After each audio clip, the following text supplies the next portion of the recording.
কবিতাৰ শিৰোনাম চাহ, কথা আৰু আবৃত্তিত গৌতম নাথ। মই ভাগৰুৱা এতিয়া, তৃষ্ণাতুৰ জীৱন। তুমিওতো মোৰ দৰে অন্য এটা উপলুঙা কৰি ফুৰা মোক, গছজোপাক, পাহাৰখনক, ইহঁত সিহঁত সকলোকে। তোমাৰ কাম কি? অনুকৰণ, উপলুঙা, না তুমি দেহৰক্ষী? তুমি এটা শান্ত পৰিৱেশ। তুমি মোক জীয়াই থকাৰ পুনৰ উদ্যম দিয়া, বাৰে বাৰে দিয়া। ভাগৰত খহু খহু কৰি থকা দেহৰ মঙহবোৰ তুমি শীতল কৰা।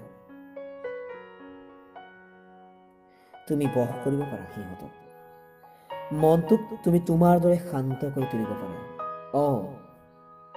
তুমি বশ কৰিব পাৰা সিহঁতক। মনটোক তুমি তোমাৰ দৰে শান্ত কৰি তুলিব পাৰা।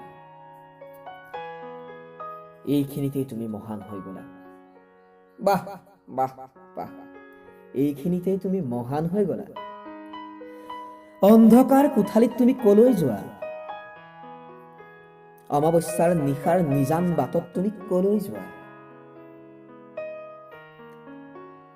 ভুল ধাৰণা আছিল মোৰ। একমাত্ৰ তোমাকেই আপোন বুলিছিলো। প্ৰতি পল প্ৰতি পহৰ মোৰ কাষে কাষে ঘূৰি ফুৰা বুলি ভাবিছিলো। কিন্তু তুমিও তাইৰ দৰে। তুমিও তাইৰ দৰে বিশ্বাসঘাতক। তুমিও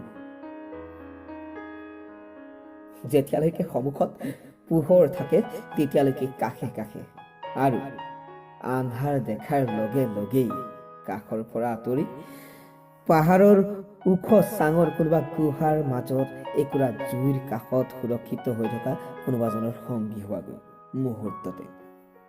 আৰু যেতিয়া বিশাল সূৰ্যৰ পোহৰ মোৰ সংগী হ'ব, তুমি আকৌ আহিবা। তুমি আকৌ আহিবা মোৰ সংগী হ'বলৈ।